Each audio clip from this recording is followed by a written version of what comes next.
Olá! Se você chegou nesse vídeo porque você está totalmente enlouquecendo, apavorado, apavorada, achando que está enlouquecendo, porque você acha o tempo todo que você vai morrer, que você sente uma dorzinha de cabeça e já acha que é um AVC, que você está andando de carro, aí do nada você já está se imaginando batendo o carro, aí você já está se vendo no funeral, já está se perguntando quantas pessoas estão no seu funeral, e já está chorando a sua própria morte ou a morte da sua família. Então você veio parar no vídeo certo e fica tranquilo, porque você não está enlouquecendo. Na verdade, é super normal ter esse tipo de pensamento se você é uma pessoa que tem um transtorno de ansiedade elevado, né, acima do usual. Por que eu digo acima do usual? Porque a ansiedade todo mundo tem, mas existem certos níveis de ansiedade que passam da linha do saudável e do natural exigido biologicamente pelo nosso corpo.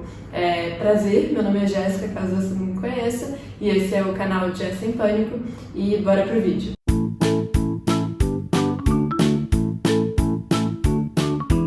Se você é novo aqui no canal, não esquece de, por favor, deixar o seu like, se inscrever se você gostou do tema dos vídeos. Tem muito vídeo legal para você dar uma olhada. Dá uma olhada nos outros vídeos, tem muita coisa que pode te ajudar. E já vai colocando aqui nos comentários por que você veio parar nesse vídeo, o que você espera. Espero que no final do vídeo você consiga entender e conseguir ter uma paz de espírito maior com relação a todos esses pensamentos horrorosos e já saber como lidar quando eles aparecerem.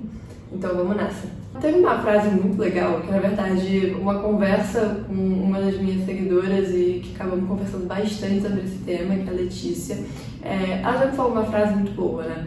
Que é basicamente que na cabeça de um ansioso tudo é doença, tudo é uma doença grave, né?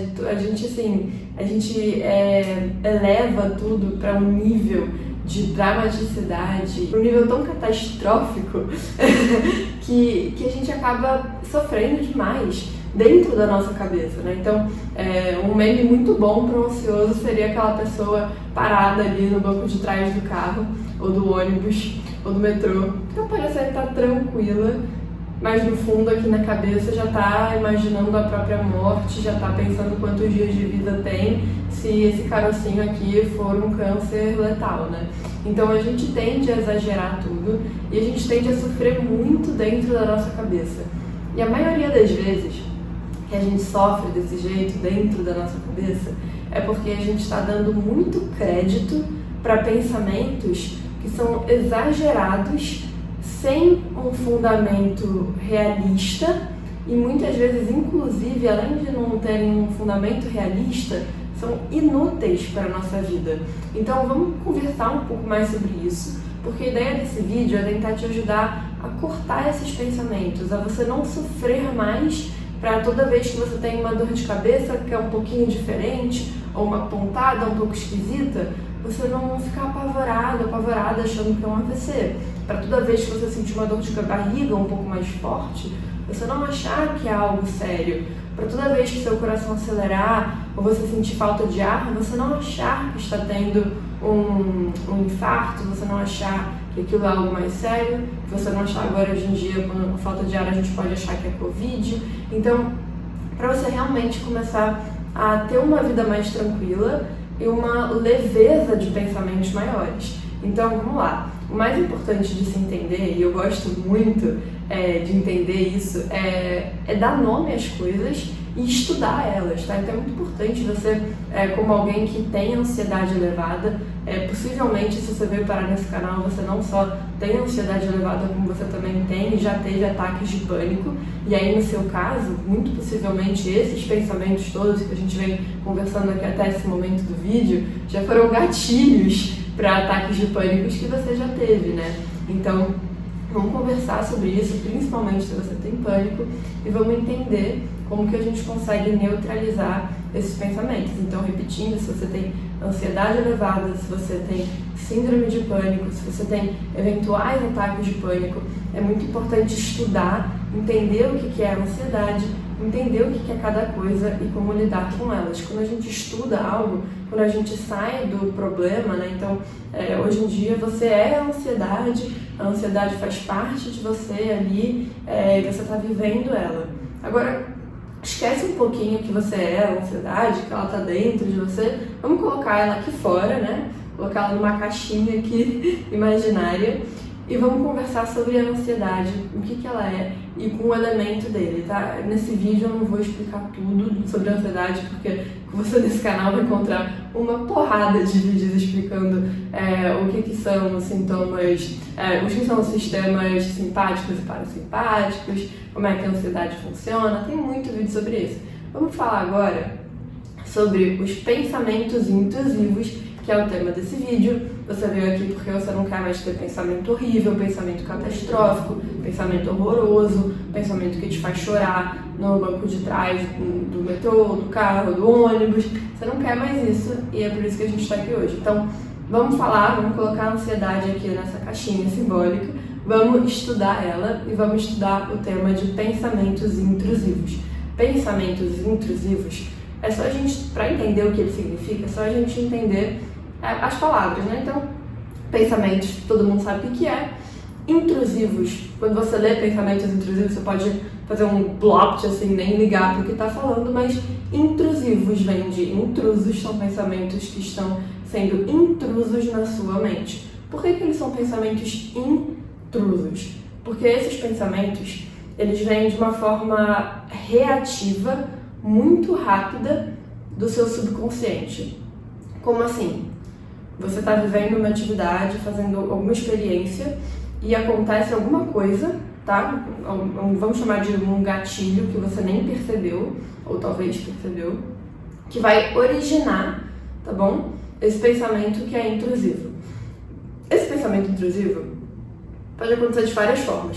Você pode ter pensamentos intrusivos sexuais esquisitos, que do nada, sei lá, você é uma pessoa andando na rua e você tem um pensamento sexual muito esquisito sobre essa pessoa, e aí você pensa, nossa, eu sou esquisito. Nossa, ainda bem que ninguém lê meus pensamentos, porque se eu tivesse visto que eu pensei isso, não, tudo bem, é normal você ter pensado isso. Por quê? Porque foi um gatilho do seu subconsciente, e o seu consciente filtrou ali de uma forma não muito boa um pensamento que não precisava ter vindo ao consciente. Então, vamos imaginar quem trabalha, tipo, nesse mundo, assim, de produto digital, ou de produto como um todo, ou de tecnologia, tem uma palavra que a gente usa muito que é brainstorm, que eu vou traduzir para toró de ideias, ou tempestade de ideias, e basicamente é quando as pessoas querem ter uma ideia nova, aí elas se reúnem numa sala e começam a jogar um monte de ideias sem filtro, ideia boa, ideia ruim, ideia merda, tudo isso para ter uma ideia de maior quantidade, né, uma quantidade muito grande de ideias, para depois filtrar qual é a melhor ideia. O nosso subconsciente funciona de forma parecida. Para cada experiência que a gente vive, ele está ali jorrando um toró de pensamentos, uma tempestade de pensamentos e ideias, e o nosso subconsciente vai filtrar o que é útil e válido para aquele momento. E esse filtro nem sempre funciona na maior perfeita ordem. Às vezes você vai passar ali um pensamento pela estrutura do seu cérebro, às vezes por traumas passados, experiências passadas, às vezes por acaso, vai passar ali um pensamento que não fazia muito sentido com aquela situação. Vamos chamar de pensamento intruso. Ele não te define, então não define quem você é, tá? Só porque você teve ali um pensamento sexual esquisito não necessariamente define o que você é. Se você age sobre esses pensamentos, isso define o que você é, tá? Porque pensar acontece. Agora, agir, aí já é uma coisa um pouco mais consciente. Então, né, vamos dar aqui um exemplo muito grave, só para exemplificar. Nenhuma pessoa que assediou sexualmente ou moralmente alguém pode vir e falar, foi um pensamento intrusivo. Não, o pensamento intrusivo aconteceu muito antes de você tomar a ação. Muito antes, pode ser milissegundos? Pode. Mas, cara, cérebro pensante e corpo atuante são coisas diferentes e um pensamento pode ser identificado como intrusivo e você vê, nossa, que horror que eu pensei, que merda que eu pensei, ou você pode falar, nossa, gostei do que eu pensei, né? Então, aí que está a sua consciência, aí que está o filtro. Então, um exemplo bom que acontece muito com ansiosos que não têm quadro de depressão é o pensamento suicida, que você afasta como, ai que horror. Deixa eu dar um exemplo. Você está no topo de um prédio e aí você olha para baixo, aí você pensa, nossa, eu poderia pular agora. Você não quer pular. Você fica apavorado com o pensamento que vem, assustado com esse pensamento, dá 3 passos para trás e nem chega mais perto da borda, porque você ficou com medo do pensamento que você teve. É um pensamento intrusivo. Você não quer se matar. É diferente de uma pessoa que tem depressão, ela para ali no prédio, ela vê, nossa, essa é uma oportunidade de eu acabar com minha vida, eu quero. E ela já tá ali pronta para pular e ela não tá com medo e ela não vai dar um passo para trás porque ela realmente quer aquilo, tá bom? Isso não é um pensamento intrusivo. Isso é um pensamento que aquela pessoa vai conscientemente querer agir sobre. E ele foi bem filtrado para aquele cérebro, porque é o que aquela consciência está pedindo do seu subconsciente, tá? Então, só estou explicando aqui as diferentes, eu sei que eu estou explicando 2 casos graves, tá? Mas é só para realmente exemplificar com coisas reais que vocês já podem ter vivido, tanto do lado de quem tem depressão e tem o pensamento suicida de verdade, quanto a pessoa que tem a ansiedade somente, sem quadro de depressão, e já teve o pensamento do medo de querer se matar sem de fato querer, tá bom? Então é um exemplo grave, mas é importante a gente entender a diferença, porque isso dita o que é um pensamento intrusivo e o que é um pensamento que você está conscientemente querendo filtrar, tá? Então vamos lá, o que acontece com os pensamentos intrusivos? Muitas vezes eles vêm e a gente dá mais atenção para eles do que deveria. Então eu tenho certeza que em vários momentos você vai ter pensamentos intrusivos que você vai ignorar. E tem muitas vezes que você vai ter pensamento intrusivo, você vai dar corda, vai dar bola para eles e vai ficar apavorado. Então, se você, toda vez que tiver esse pensamento meio estranho de tô na laje de um prédio, num lugar alto, cogitei por 2 segundos, imaginei ali eu pulando, fiquei com medo, dei 3 passos para trás, e você começa a achar que você é louco, você não é louco, você está tendo pensamento intrusivo e você está rejeitando ele porque ele chegou. Agora, o que acontece com muita gente e faz muito mal é você sofrer por causa disso. Então, é normal, você tem que aceitar e seguir a vida toda vez que tiver um pensamento esquisito, intrusivo, é só você não dar bola pra ele e você pensar, esse pensamento não te pertence. Foi um pensamento esquisito que chegou aqui, que nem uma pessoa pode vir aqui pular na minha frente e dar um berro na minha cara, isso não tem nada a ver comigo, não fui eu que fiz, foi o meu subconsciente que eu não controlo e eu vou ignorar esse pensamento. Só que às vezes a gente não faz isso, a gente dá corda, a gente sofre por ele. E o exemplo daquilo que eu tava falando, né, de quando você tá no carro, no ônibus, no metrô e você imagina um acidente fatal acontecendo, ali você tinha uma escolha, que era, putz, isso é um pensamento intrusivo, deixa eu me distrair, fazer outra coisa, pensamento idiota, ou você já começa a ir pro próximo passo, que é, tá bom, aí depois do acidente veio eu morrendo, ou eu no hospital, e aí depois veio eu ali sendo enterrado, e aí para alguns mais dramáticos ainda pode ter você ali dentro do seu caixão, um túmulo fechado, acordando, e te enterraram vivo, sei lá como funciona a sua mente, pode ser que pensou isso, eu já pensei isso, entendeu? Então a gente exagera, eleva e vai esticando, e basicamente fazendo essa sensação, esse show de horror dentro da nossa cabeça, e a gente tá ali, tranquila no metrô, escutando nossa música, todo mundo achando que a gente tá ali tranquilão, normal, ninguém nem imagina que a gente tá quase ali à beira de uma taquicardia, sofrendo por ansiedade, porque a gente tá tendo pensamentos tão catastróficos, enquanto a gente tá ali quietinho, parado, escutando nossa música, né? Talvez muitos de vocês se identifiquem com isso, que a gente não necessariamente, quando você tá tendo pensamentos horrorosos, você vai esboçar expressões faciais, né? mas eu acho que eu já falei bastante aqui do que são pensamentos intrusivos. Eu espero que esteja claro o que eles são e que vocês tenham conseguido se identificar com alguns dos exemplos. E também eu peço desculpa se alguns dos exemplos foram fortes, mas eu usei exemplos fortes de propósito para vocês entenderem que tem uma diferença muito grande entre pensamento intrusivo e um pensamento que você realmente vai atuar sobre, tá bom? Mas agora, como que a gente acaba com eles? Como que a gente quebra esse ciclo de pensamentos intrusivos, sofrência, pensando ai que horror, estando ali, né, de fone de ouvido, com carinha amena, mas tendo o seu mundo inteiro ali colapsando dentro da sua cabeça?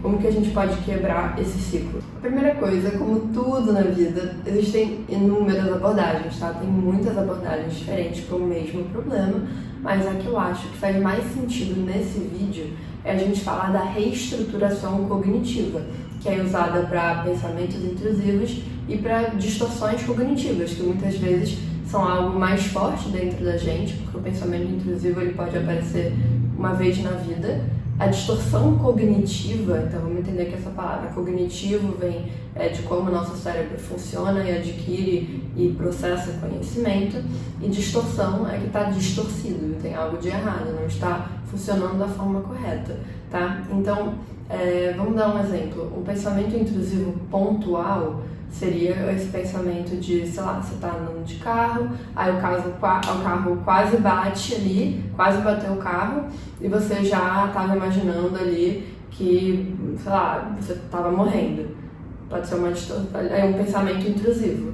Agora, uma distorção cognitiva é quando você tem esses pensamentos num nível muito exagerado, sem necessidade. Então, uma coisa é você ali imaginar você morrendo e ter o pensamento intrusivo de você morrendo, porque o carro quase bateu. Outra coisa é o carro estar parado no sinal vermelho, sem nenhuma ameaça vindo, e você já está imaginando isso, o carro bater, e se eu morrer, e você indo para o funeral, toda vez que você anda de carro, porque você construiu uma distorção de como um carro funciona, porque você entendeu de uma forma irracional, tá? Porque isso não tem racionalidade, de que toda vez que você está andando de carro, existe uma chance altíssima, super elevada, que não é verdade, tá? Estatisticamente falando, de que você vai morrer, e aí você já começa a agir da mesma forma que um cérebro agiria se a pessoa estivesse de fato ali vivenciando um acidente no momento que o carro está no sinal vermelho.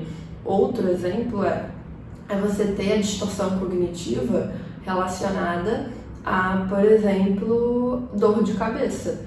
Todo mundo tem dor de cabeça é uma coisa super normal, que a gente tem desde pequeno, muita gente tem enxaqueca, vive anos com enxaqueca, e você, quando sente uma pontadinha diferente na cabeça, já acha que é um AVC, de forma contínua. Isso é uma distorção cognitiva.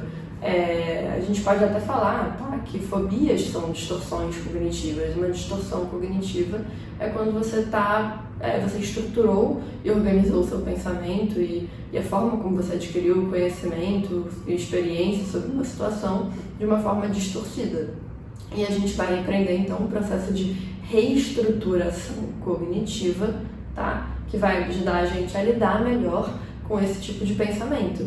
E a reestruturação cognitiva, para quem gosta de definições e tudo mais, ela é um processo psicoterapêutico, tá? E vem da terapia cognitivo-comportamental e é muito utilizada no sentido de você conseguir identificar e contestar essas distorções cognitivas. E como que a gente faz isso? A gente pode dividir em 3 passos, e eu vou usar o exemplo da pontada na cabeça. Estou tendo um AVC, preciso ir para o hospital, tá? Essa vai ser a distorção cognitiva, o momento que você sentiu a pontada na cabeça e concluiu que você está tendo um AVC e você precisa ir desesperadamente para um hospital. Muitas vezes, se você tem síndrome de pânico, é nesse momento que vai entrar o ataque de pânico e você já vai começar a sentir todos aqueles sintomas, às vezes de tremedeira, falta de ar, dor no peito, e chegar à conclusão que realmente está morrendo e realmente precisa ir para o hospital, tá?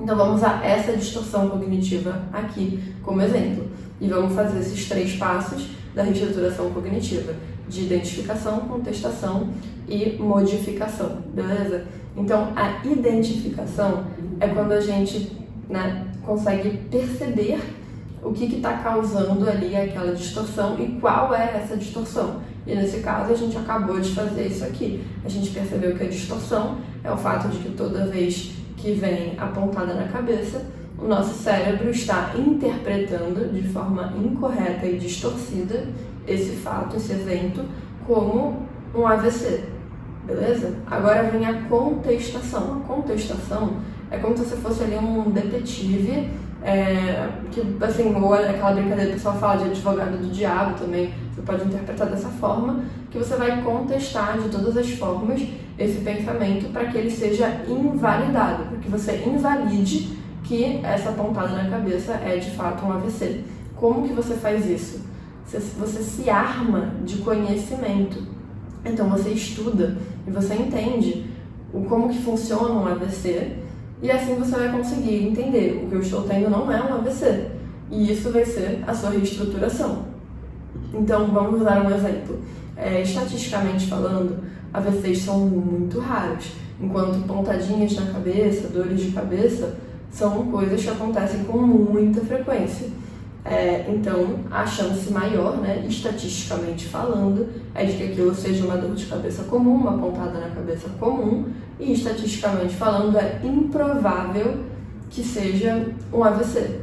2. Um AVC, quando ele acontece, você praticamente perde consciência ali na hora, você não consegue falar, você não ia nem estar com a consciência funcionando bem o suficiente para estar apavorado pedindo para ir para o hospital. Você não teria nem essa capacidade se você estivesse tendo um AVC, porque ele vem muito de repente, tão de repente que você não teria toda essa consciência. Então só o fato de você estar conseguindo fazer isso, conversar com as pessoas e pedir para ir para o hospital, já é outra prova a favor, né, de que aquilo não é um AVC.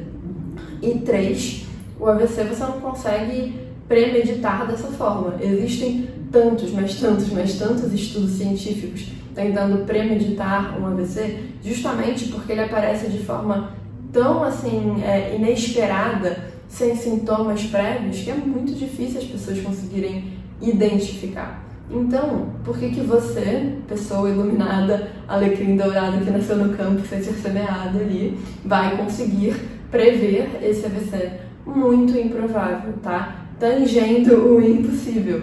Então, tudo isso é a gente contestando para você entender que você provavelmente não está tendo um AVC. E se a palavra é provável para você não é suficiente, falar, Jéssica, não, provável não funciona comigo, eu só preciso de 100% de garantia, senão eu não relaxo. Então, isso é uma outra distorção cognitiva que você tem, que você precisa trabalhar, tá bom? Então, é possível sim que você esteja sustentando várias distorções cognitivas com outras distorções, né? O nosso sistema de crenças, sistema de coisas que a gente acredita pode ser complexo a esse ponto, de que você tem um problema, uma crença, um pensamento, uma distorção cognitiva que alimenta várias outras. E quando você consegue reverter ela, você vai viver muito melhor. Então, para pessoas que têm ansiedades e fobias sociais, com certeza uma série de novas distorções cognitivas foram geradas a partir de algumas distorções cognitivas iniciais que aconteceram para que você fosse evoluindo nesse quadro de ansiedade social. E é a mesma coisa com a questão do AVC.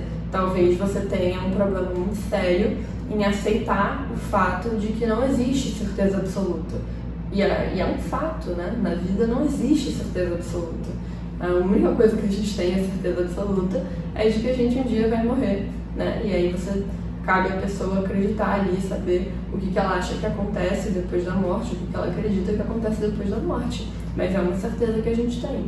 Então, é muito difícil você trabalhar com a questão de que você precisa de uma certeza absoluta, porque você não tem de nada na vida. Se você começar a refletir sobre tudo que é possível, entende? Porque é o que a gente está falando aqui, é possível você estar tendo uma AVC naquele momento? É possível, mas é provável? Não, muito improvável, muito improvável. Mas é possível, que nem é possível que você levante, né, tipo um dia ali aleatório da sua vida, tropece, caia, bata a cabeça, abre a cabeça e vá para o hospital. Mas não é provável, tá? Tem tantas coisas que são possíveis, mas não são prováveis. É possível que uma pessoa seja atingida por um raio. Isso é possível, mas não é provável. Se a gente for viver a vida com medo de tudo que é possível e só conseguir relaxar quando alguém provar pra gente que algo é 100% de certeza que não vai acontecer, ou pelo menos 90% ou 80%, às vezes a gente vai viver uma vida muito difícil. Por isso que a gente precisa, às vezes, confiar um pouco mais, e para algumas pessoas a religião faz isso, para outras a meditação faz isso, mas confiar um pouco mais na vida, nos sinais, no destino, ou simplesmente confiar que as coisas vão acontecer da forma melhor possível, para que você não sofra por cada coisa que é possível de acontecer, tá? Isso é uma distorção cognitiva grande a se trabalhar. Então, eu já passei aqui quais são os passos. Esses são os 3 passos, tá? Não é um processo fácil, não é um processo rápido.